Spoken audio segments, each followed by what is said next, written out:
ಯಜಮಾನ್ರೆ ಅರ್ಧ KG capsicum ಕೊಡಿ. ಕ್ಯಾಪ್ಸಿಕಮ್ ಏನ್ ಮಾಡ್ತೀರಾ ಸ್ನೇಹಿತರೆ, ಇವತ್ತು ಕ್ಯಾಪ್ಸಿಕಮ್ ಅಲ್ವಾ.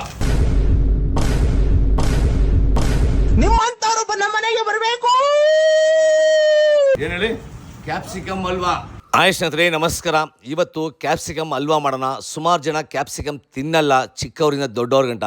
ಬಟ್ ನನಗಂತೂ ಟೇಸ್ಟ್ ಸಖತ್ತಾಗಿತ್ತು. ನೀವು ಒಂದ್ಸಲ ಟ್ರೈ ಮಾಡಿ, ಟೇಸ್ಟ್ಗೆ ಫಿದಾಗ್ಬಿಡ್ತೀರಾ. ಕ್ಯಾಪ್ಸಿಕಮಲ್ಲಿ ಇರುವಂಥ ಬೀಜಗಳು ತೆಗೆದು ನೀರಲ್ಲಿ ಹಾಕಿ ಬಿಸಿ ಮಾಡಿ 5 ನಿಮಿಷ ಬೇಯಿಸ್ಕೊಂಡು ಅದನ್ನು ಸೈಡ್ ತೆಗೆದು ಜಾರಲ್ಲಿ ಹಾಕಿ ಚಿಕ್ಕ ಚಿಕ್ಕ ಪೀಸ ಕಟ್ ಮಾಡಿ ಪೇಸ್ಟ್ ಆಗಿ ರುಬ್ಕೊಳ್ಳಿ. ನಿಮ್ಮ ಮನೆಗೆ ಯಾರೇ ನೆಂಟರು ಬರಲಿ ಈ ಥರ ಸ್ವೀಟ್ ಮಾಡಿಕೊಡಿ. ಖಂಡಿತವಾಗ್ಲೂ ಸಖತ್ತಾಗಿದೆ. ಬಿಸಿ ಬಿಸಿ ಕಾಯುವ ಪಾತ್ರೆಯಲ್ಲಿ 1 ಸ್ಪೂನ್ ತುಪ್ಪ, ಕುಂಬಳಿಕಾಯಿ ಬೀಜ ಹಾಕಿದ್ಮೇಲೆ ರುಬ್ಬಿರುವಂಥ ಪೇಸ್ಟ್ ಹಾಕಿ ಸ್ಲೋ ಫ್ಲೇಮಲ್ಲಿ ಇಟ್ಕೊಳ್ಳಿ. 1 ಸ್ಪೂನ್ ಕಾರ್ನ್ಫ್ಲವರ್, 1 ಸ್ಪೂನ್ ಅಕ್ಕಿ ಹಿಟ್ಟು, ಸ್ವಲ್ಪ ನೀರು ಹಾಕಿ ಚೆನ್ನಾಗಿ ಮಿಕ್ಸ್ ಮಾಡಿ ಕ್ಯಾಪ್ಸಿಕಮ್ ಜೊತೆಯಲ್ಲಿ ಇದನ್ನು ಹಾಕಿ ಚೆನ್ನಾಗಿ ಮಿಕ್ಸ್ ಮಾಡಿ ಸ್ಲೋ ಫ್ಲೇಮಲ್ಲಿ ಮಿಕ್ಸ್ ಮಾಡ್ತಾ ಇರಿ.